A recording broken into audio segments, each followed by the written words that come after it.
So let me start off by saying I love the Great Silence. Okay, sometimes academics try to remove themselves from their subject matter and pretend that they're objective about it in some way. I love this film. As a film historian, I often dislike the question, "What's your favourite film?" It gets asked to me a lot. But it changes every day. I don't have a specific film that's always my favourite. But this film is never very far away from the top of my list. It's probably the most consistent answer I have to that question. So it is a huge pleasure to be here today to introduce this extraordinary film.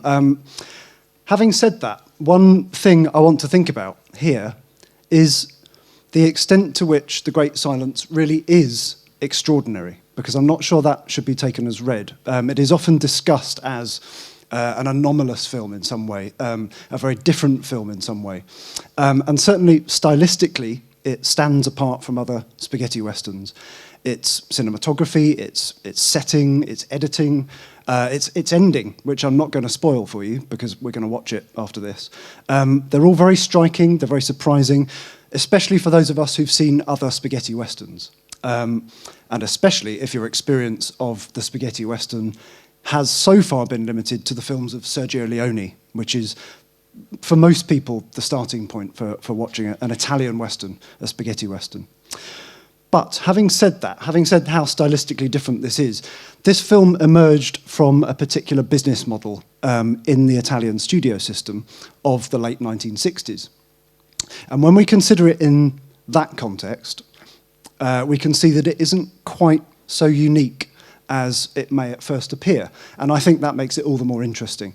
It actually fits in very nicely with broader trends of the late 1960s, politically, but also industrially. So that's a brief summary of what I'll be looking at in this talk. So, I began by saying that this film is extraordinary. And on an emotional, visceral level, it is. For anyone who's seen an Italian or spaghetti western, the most immediately visually striking thing about this film is its setting. By the time The Great Silence had been released in Italy in November 1968, around 200 spaghetti westerns had already made their way into the Italian market, and these were overwhelmingly shot in the arid deserts of southern Spain, most commonly around the Tabernas Desert and Almeria. So The Great Silence's location shooting in the mountains around Cortina d'Ampezzo in the Veneto and San Cassiano in South Tyrol, quite near here, create a strange kind of sense of disconnection from the expected landscape of the genre from the very opening scenes. And I'm going to play the opening shot in a minute. So even though, while you watch this clip that I'm going to play in a minute, think about this. Even though an opening scenario of a lone horseman emerging from the landscape to face off against an ambush is very familiar material for the spaghetti western, and indeed for the Hollywood western, there is instantly something uncanny about this film, as we can see when I play the opening few minutes here.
The kind of sense of strangeness that's created by the unfamiliar landscape to the genre there is accentuated by the stillness and the calm of that opening scene. The camera lingers on the haunting beauty of the landscape. But the director of this film, Sergio Corbucci, had very recently had a breakthrough hit with Django 2 years previously in 1966. And he was becoming very well known for his cinematic exuberance by this point, a kind of comic, carefree approach to cinematography and to characterization. And I'll show you what I mean by that, because if anyone who knows Corbucci's films was to be asked to name a showdown or a shootout scene that characterized his style, I think this clip is the one they would point to, not the one I've just played.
That very famous scene is full of gleeful, humorous excess. There's a prolonged focus on the violent deaths.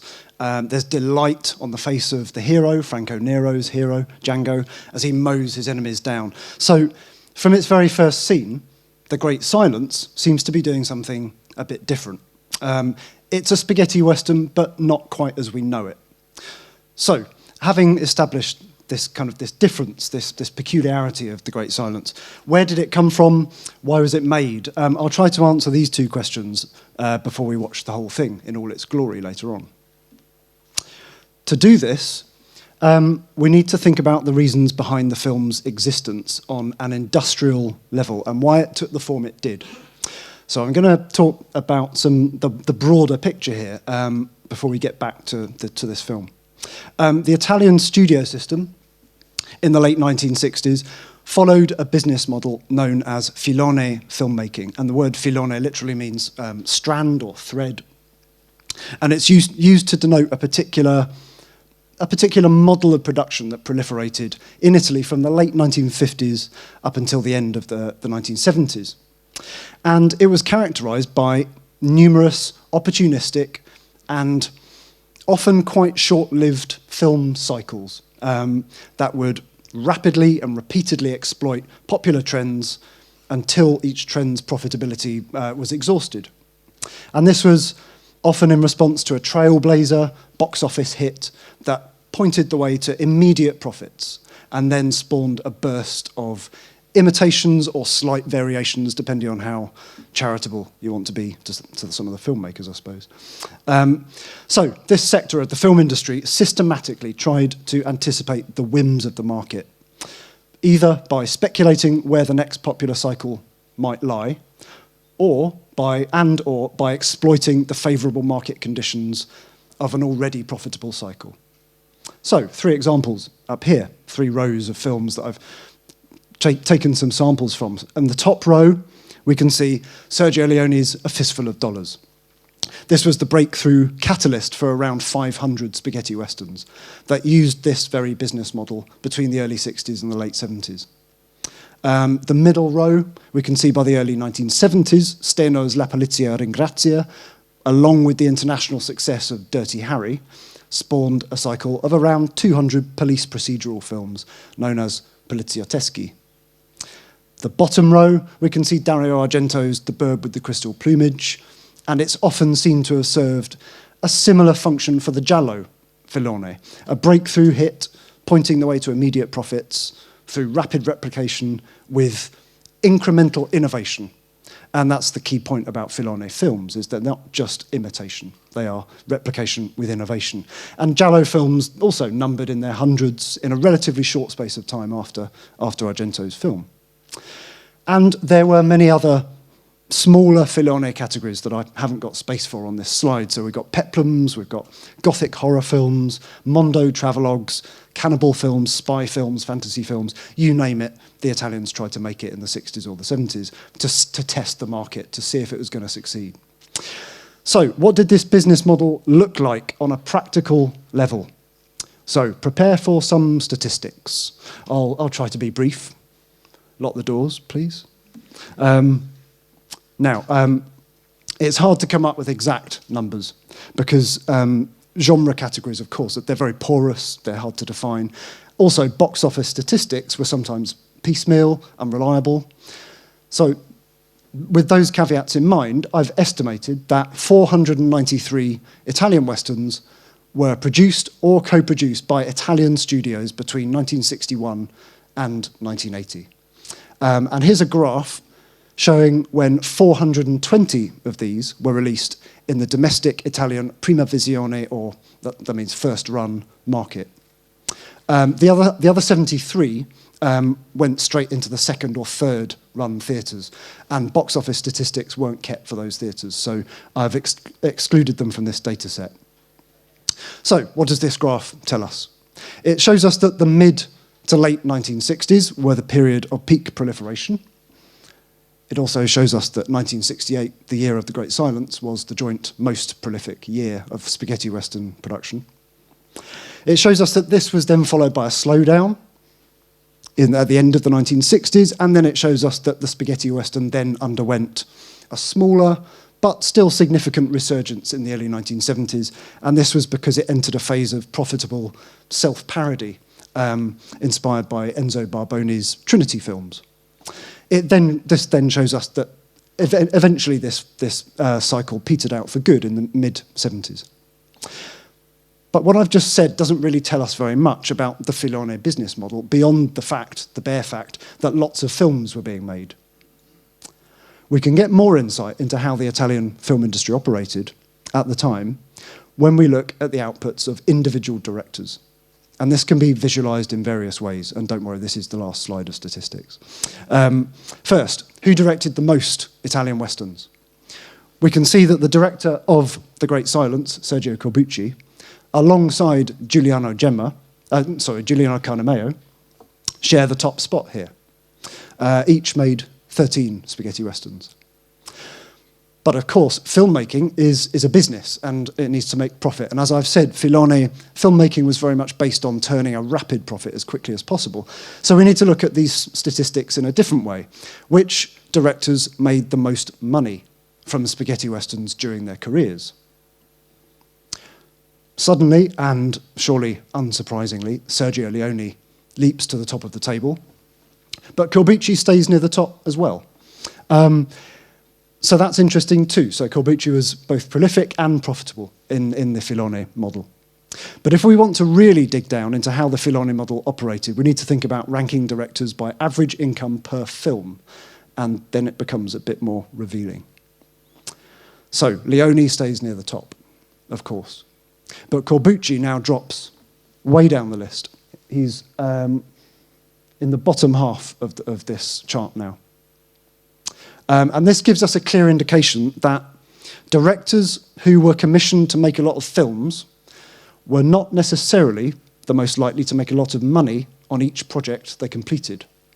And that might sound quite strange, because the easy assumption is to think that people who made the most lucrative films would be approached more often to make more films, but this was not the case. And the fact that this was not the case tells us a lot about how the filone system operated, because this was a business model where films would be churned out as quickly as possible to maximize cumulative earnings from a profitable formula, rather then gamble on the likelihood of an individual film becoming a box office hit.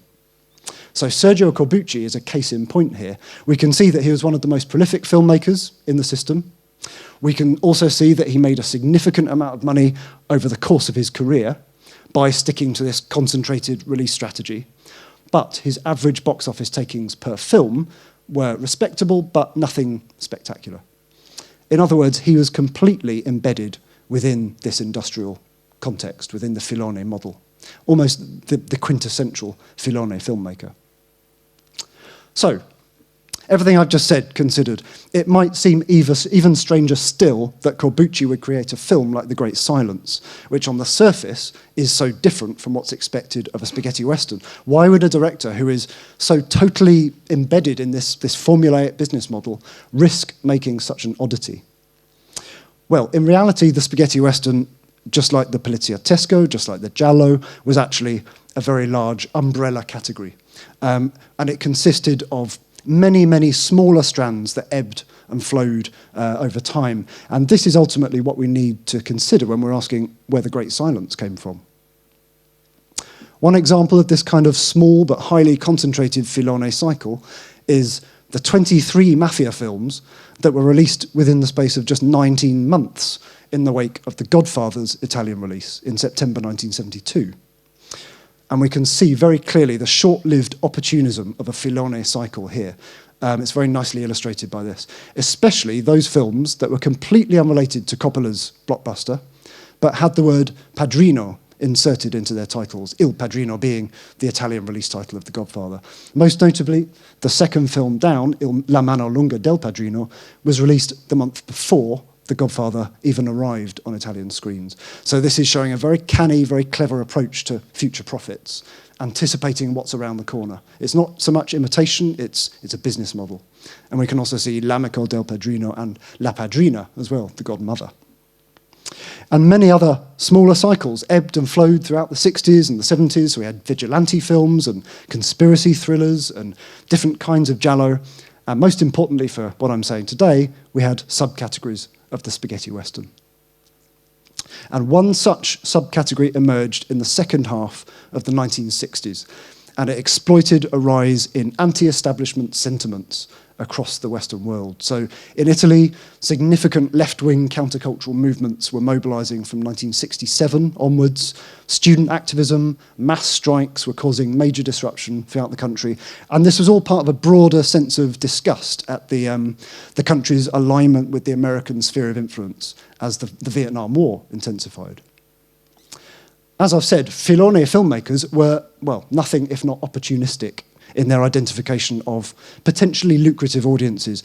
And at precisely this time, between 1967 and 1970, a number of spaghetti westerns emerged that depicted an outwardly civilized Western society, by which I mean both the Wild West and the Occidental West, that's being manipulated by a corrupt cabal of its most respected citizens. Time and again in these films, judges, sheriffs, lawyers, other community leaders are shown to be irredeemably corrupt, bleeding the town dry for their own personal gain. Meanwhile, symbols of law and order, symbols of civilization, are corrupted in these films very deliberately to point to the brutal wielding of power. So, for example, the top row, in each of Se sei vivo spara, Sabata, I giorni dell'era, and Uomo a Uomo, the most respected citizens are in fact psychotic megalomaniacs, and that's the whole point of each film. The bottom row, La resa dei conti, sono sottane il vostro becchino, Il prezzo del potere, and the film I always regret putting on a slide because it's got such a long title, Una nuvola di polvere, un grido di morte arriva Satana. In all of these films, innocent men are framed to cover up crimes committed by the powerful. And in each of these films, the tin star, the sheriff's badge from the Western, is abused over and over again and becomes cover for murderous gangs of vigilantes. And we can see this here in the opening scene of that film, whose title I have to say yet again, Una nuvola di polvere, un grido di morte, arriva Satana. So here is the opening of this film, and look out for the tin star.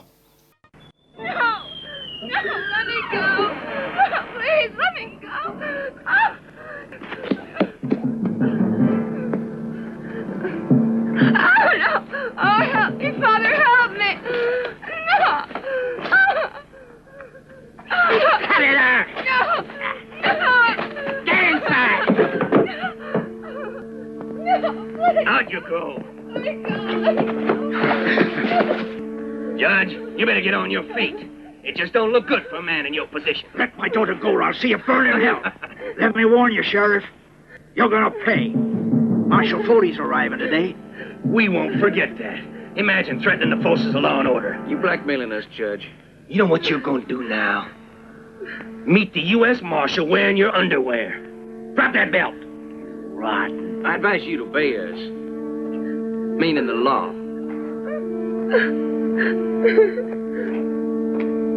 Undo that belt in the name of the law. Judge, No, no. You get going and Don't fast, hurt Judge. him. Please, let my father go. Dirty coward. Run! Don't hurt him. Oh. Go! Go! No. Find the U.S. Marshal. No. Let me go. Fight me, will ya? Hello, Billy. The sentence of the court has been carried out, Your Honor. The gangster pointing to the tin star as an official seal of approval that his kind are the law, even while they drag a young woman kicking and screaming from her home and then murder her father in cold blood. This encapsulates this deeply cynical outlook on Western society that pervades these films, and they're full of private armies of tin star wearing deputies terrorising the townsfolk. Now, the tin star was a potent symbol of law and order in the Hollywood Western. It was worn with pride by lawmen like Henry Fonda's Wyatt Earp in My Darling Clementine on the top left here. Also John Wayne's John T. Chance in Rio Bravo on the bottom left. And it was cinematic shorthand for virtue and justice and law and order, to the extent that when Carl Foreman wanted to show his disgust at the cowardice of the Hollywood establishment in the face of the blacklist in his screenplay for High Noon, it was the tin star that he selected as the symbol for wholesomeness that would so potently be tossed aside by Gary Cooper, by Will Kane, Gary Cooper's hero. So, in The Great Silence, when Silencio, the main character, has a flashback to the cause of his trauma, and one of the murderers grabs his tin star and discards it like it's a meaningless piece of litter, the filmmakers knew exactly what they were doing. So let's see that moment now.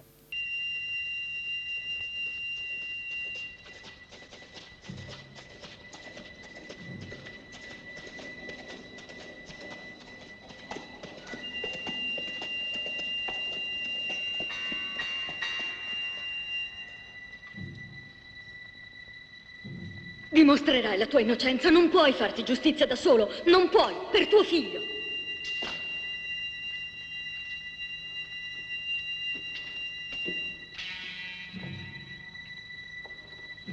Gordon, vieni fuori, sono lo sceriffo. Non ti conviene fare resistenza. Molto meglio per te venire in prigione e farla finita. O verrai imbottito di piombo da qualche bounty killer. C'è una taglia sulla tua testa, arrenditi e avrai un regolare processo. Butta il fucile! Un buon avvocato saprà dimostrare che ti hanno accusato a torto. Ok, sceriffo, mi arrendo.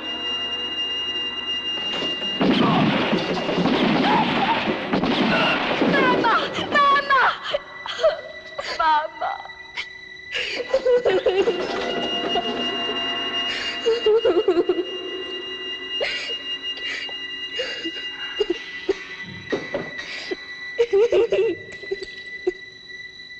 In this film, and in many other spaghetti westerns of the same period, the tin star is an active sign of evil. It denotes alignment with the brutal cabal that's ruling society with an iron fist. So the law and its symbols are framed as a repressive force of coercion and greed. So to get onto the film itself, we can see that though it's one of the most nihilistic, one of the most uncompromising examples, The Great Silence does belong firmly within a wider sub-filone. The film's plot revolves around the desolate, blizzard-bitten settlement of Snow Hill, and the morality of its world is as barren as the landscape is. As is so often the case in this sub-filone, a violent hoodlum, this one called Polycat and played by Luigi Pistilli, has risen to become Justice of the Peace, one of the most respected people in the town. And he silences his enemies by putting prices on their heads and setting Klaus Kinski's diabolical Tigrero and his band of bounty hunters on them to carry out swift executions. Very rarely for an Italian Western, Silenzio, played by Jean-Louis Trintignant, is an unambiguously virtuous hero. He's fighting to defend the innocent, the oppressed people of the town. He's the only beacon of hope in the whole of Snow Hill. So it's notable that he's fighting against the law, not for it. This is a completely inverted moral world where Tigrero, Klaus Kinski, is the one who, at one point in the film, claims to be doing an honest day's work, making ends meet according to the law. And he's correct, because by this law he is. The only scene in the film, which I'm going to play the last clip, and it's very brief, not set in Snow Hill and the surrounding mountains, gives us a glimpse of the wider political world from which this corruption has arisen. So let's watch this scene, it's a minute long, and then I'll conclude. L'amnistia ha scatenato una caccia all'uomo. Questi bounty killer vanno subito fermati. Certo, signor governatore, soltanto...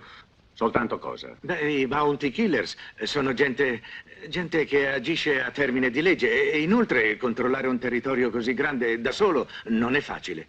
Credo invece che per voi sarà molto facile, sceriffo. Siete o no la seconda pistola dello Stato? Certo, signor governatore, ma perché ho sempre evitato di incontrarmi con la prima?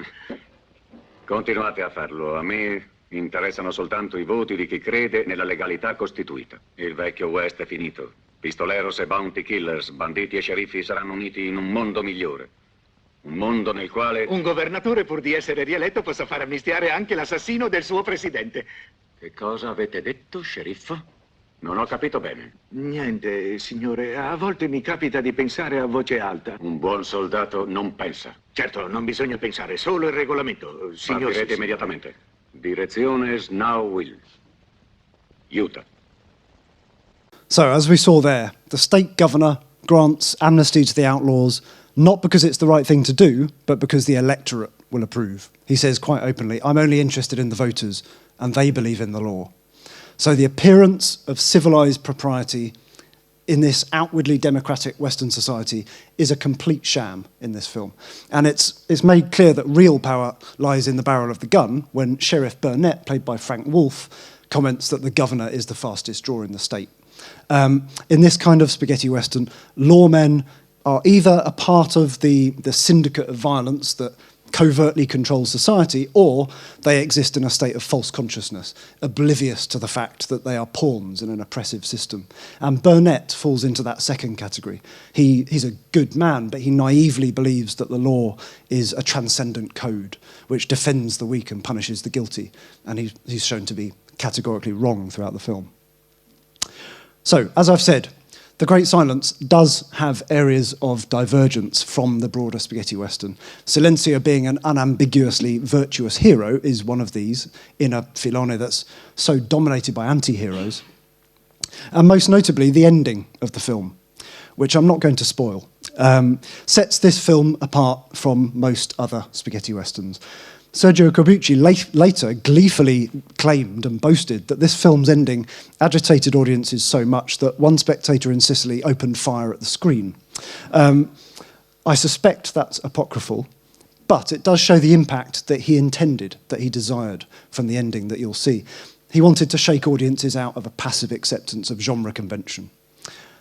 Now, that said, an alternative ending was also shot, and we're going to see that as well at the end of the film. So I think we need to hang around after the credits. But we'll be able to see that. I don't want to talk too much about it because I don't want to spoil the surprise. So to sum up, yes, this is an extraordinary film, to answer my first question. Its cinematography, its moral compass, its puncturing of genre convention, all set it apart from other spaghetti westerns. And they make it a unique experience for the viewer. For those of you who haven't seen it before, I'm envious that you're going to see it for the first time on the big screen. But it isn't quite as anomalous as we might think. As I've said, it belongs firmly in its time and place. It arose at a time of countercultural sentiment, which was bleeding into the Italian filone system at precisely this time. And Sergio Corbucci was one of the most astute filmmakers in this studio system. He was always attuned to the whims of the market, ready to exploit the next profitable cycle. And The Great Silence is, above all, a supreme example of this business model in action. So it's, in fact, a consummate Italian Western, because it finely tunes a balance between convention and invention. So I've gone on for way too long. Thank you very much for listening, and I hope you enjoy the film later on. Thank you.